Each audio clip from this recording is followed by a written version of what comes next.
বিশ্ব ইতিহাস বলতে আমরা সাধারণত যে গল্পটা জানি বা পড়ি সেটা তো একটাই, তাই না? কিন্তু কি হবে যদি বলি ইতিহাসের আরও একটা গল্প আছে, একদম সমান্তরাল একটা ভার্সন। চলুন আজ আমরা তামিম আনসারির অসাধারণ বই ডেস্টিনি ডিস্ট্রাপ্টরের উপর ভিত্তি করে বিশ্ব ইতিহাসকে দেখব একদম অন্য একটা চোখ দিয়ে, ইসলামিক বিশ্বের চোখ দিয়ে। আনসারি পুরো বইটার সবচেয়ে গুরুত্বপূর্ণ আইডিয়াটাই হলো এই মিডল ওয়ার্ল্ড বা মধ্যবিশ্বের ধারণা। মানে আমরা তো সবসময় দুনিয়াকে পূর্ব আর পশ্চিম এই দুই ভাগে ভাগ করে ভাবি, কিন্তু উনি বলছেন নীল নদ থেকে সিন্ধু নদ পর্যন্ত এই বিশাল এলাকাটা শত শত বছর ধরে ছিল তার নিজস্ব একটা জগৎ, যার নিজস্ব ইতিহাস, নিজস্ব সংস্কৃতি আর নিজস্ব একটা গল্প ছিল। একবারেই দুটো টাইমলাইনের দিকে তাকান। কি অদ্ভুত, তাই না? যখন ইউরোপে চলছে তথাকথিত অন্ধকার যুগ বা ডার্ক এজেস, ঠিক সেই সময়েই এই মধ্যবিশ্বে চলছে তার স্বর্ণযুগ। আবার উল্টোটা দেখুন, যখন ইউরোপে রেনেসা হচ্ছে, নতুন চিন্তাভাবনা আসছে, তখন এই মিডল ওয়ার্ল্ড প্রায় ধ্বংস হয়ে যাচ্ছে মঙ্গলদের আক্রমণে। মনে হবে যেন দুটো আলাদা গ্রহের গল্প। তো চলুন প্রথমে আমরা এই মধ্যবিশ্বের নিজস্ব গল্পটা একটু শুনি।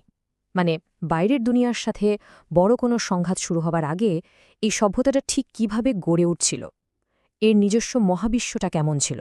722 খ্রিস্টাব্দ, এটা কিন্তু শুধু একটা সাল না, এটা মুসলিম ইতিহাসের জন্য 0 বা 0 বছর।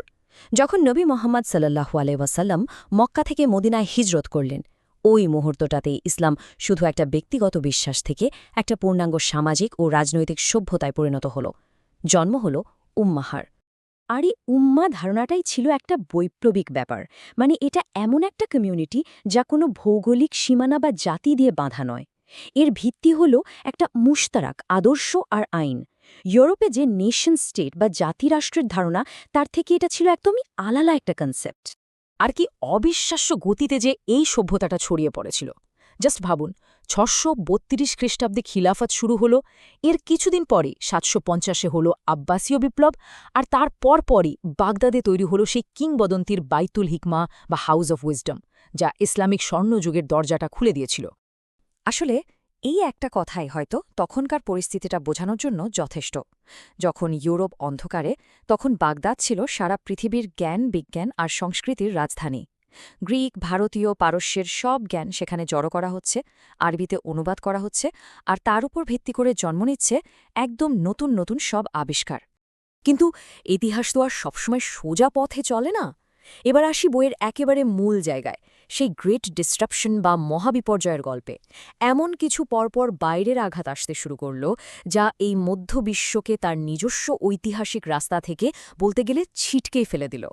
আনসারির মতে এই আঘাতগুলো ছিল মূলত 3 ধাপে। প্রথমটা ক্রুসেড।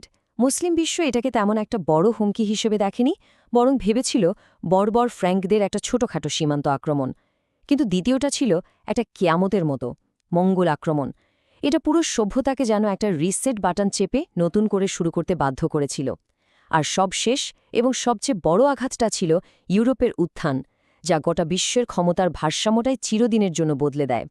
1258 সাল, হালাকু খানের মঙ্গল বাহিনী যখন বাগদাদকে মাটির সাথে মিশিয়ে দিল, ওটা শুধু একটা শহরের পতন ছিল না, ওটা ছিল একটা সভ্যতার মস্তিষ্ককে ধ্বংস করে দেওয়ার মতো। বাইতুল হিকমার লক্ষ লক্ষ বই দজলা নদীতে ফেলে দেয়া হয়। এমনও বলা হয় যে বইয়ের কালিতে দিনের পর দিন নদীর পানি কালো হয়েছিল। এই একটা ঘটনায় মুসলিম বিশ্বের আত্মবিশ্বাসকে চিরতরে নাড়িয়ে দেয়। কিন্তু মজার ব্যাপার হল, এই মঙ্গল ধ্বংসযজ্ঞের ছাই থেকেও মুসলিম বিশ্ব ফিনিক্স পাখির মতো আবার জেগে উঠেছিল। জন্ম নিয়েছিল 3টা বিশাল গান পাউডার এম্পায়ার বা বারুদ সাম্রাজ্য, অটোমান, সাফাভি আর মুঘল। সমস্যাটা হল, তারা নিজেদের সামরিক শক্তি আর জৌলুস নিয়ে এতটাই আত্মবিশ্বাসী ছিল যে বাইরের দুনিয়ার কি ঘটে যাচ্ছে সেদিকে তাকানোর প্রয়োজনই মনে করেনি। আর ঠিক সেই সময়ে ইউরোপে চলছে রেনেসা, ছাপাখানার বিপ্লব আর নতুন নতুন সমুদ্রপথ আবিষ্কার। পৃথিবীটা যে নিঃশব্দে বদলে যাচ্ছে, ওরা টেরই পায়নি। তো এই পরিবর্তনের পর কি হল? কিভাবে এই একের পর এক আঘাতের পর মধ্যপ্রাচ্যের দুনিয়াটা নতুন করে তৈরি হল, বা বলা ভালো হতে বাধ্য হল? 1798 সাল, নেপোলিয়নের মিশর আক্রমণ। এটা ছিল মুসলিম বিশ্বের জন্য একটা বিরাট বড় ওয়েক আপ কল। কারণ এটা চোখে আঙুল দিয়ে দেখিয়ে দেয় যে ইউরোপ শুধু সামরিক শক্তিতেই নয়, বরং প্রযুক্তি, সংগঠন আর চিন্তার জগতেও কতটা এগিয়ে গেছে।